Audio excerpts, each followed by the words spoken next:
I'm joined today by Rosemarie Falk, the MP for the Battleford's Lloydminster. Rosemarie, thank you for taking time to speak with us today about the budget.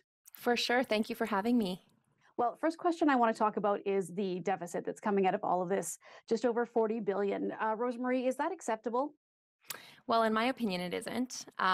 Stacey, we know that the deficit will be 40.1 billion for this fiscal year of 23-24. And so this is actually up from 30.6 billion that was projected in the fall economic statement. And what about the grocery tax that they're talking about? Is that something that you see is going to be incredibly helpful to Canadians, or is it not enough? Well, what's frustrating for me is the inflationary spending and the deficit spending is actually only going to perpetuate the problem. So what the NDP and the Liberals are doing are just really band-aiding the situation. Our Conservatives have been very clear. Lowering taxes will definitely help with the inflationary deficit that we have. So, I mean, we also seen that the NDP were also asking for another top up of the GST, and so again, this is just proving that these are band-aid solutions as opposed to the problem, which is this out of control spending that is fueling inflation and an ever-growing deficit. Rosemary, what would you and the Conservatives like to have seen in this budget? What are some of the things that you were advocating for?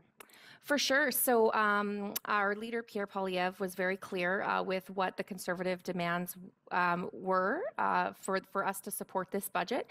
And we had demanded that Budget 2023 end the war on work and lower taxes for workers and inflationary deficits that are driving up the costs of goods and remove the gatekeepers to increase the building, for example, of homes in Canada. We just see that there's so much red tape everywhere, with businesses leaving even the country just because the regulations, everything is so overregulated. Now, just in regards to going forward with this, there were some initiatives. Obviously, the dental plan was something that was talked about. There's more money for Indigenous health priorities. Do you see some of these things as beneficial, or do they not go far enough? You know what? That's a great question. I think what is frustrating is, and we're seeing the government do this already. These were what our demands were. There is not even a little trickle of showing, look, we're willing to work with you. For sure, there may very well be good things, but the devil's always in the details too, right? So once that Budget Implementation Act, then that's when we'll see how much money really is going. How is this even going to be implemented in the near future? So the devil is always in the details. But I mean, what we're seeing already, and we saw this with question period today, is that the government is saying, well, you're against this and you're against that because you won't vote for the budget. But really, in my view, that's petty politics, and it's actually doing a disservice to Canadians. So, what will you and your colleagues be doing over the next couple of weeks leading up to this? And, as the discussion continues, is there anything more that you can do at this point, Rosemary? Well, that's a great question. So the budget just being tabled yesterday. Today's the first day that the budget is being debated. We are allotted 4 days for that. Once that is debated and finished being debated, the Budget Implementation Act should be tabled, and then we'll go from there. And like I said, the devil will be in the details there. For all we know, it could be an omnibus bill as well. We have to remember that, where there could be a lot of things in there that many parties may not agree with. What can your constituents do at this point? Can they express their concerns to you and then you carry them on? Is there anything that we can do in this writing at this point?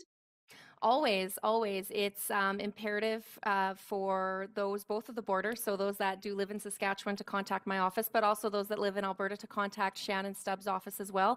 Make your concerns known. I mean, we have to remember the carbon tax is also being increased this Saturday on top of these new taxes that we're going to see. And, knowing how this is affecting constituents is imperative for us so that we can make sure we can bring constituents' concerns to the floor of the House of Commons. Well, Rosemarie, it's always a pleasure speaking with you. Thank you for taking the time to talk with us again today, and we'll chat with you again soon. Yes, thank you so much.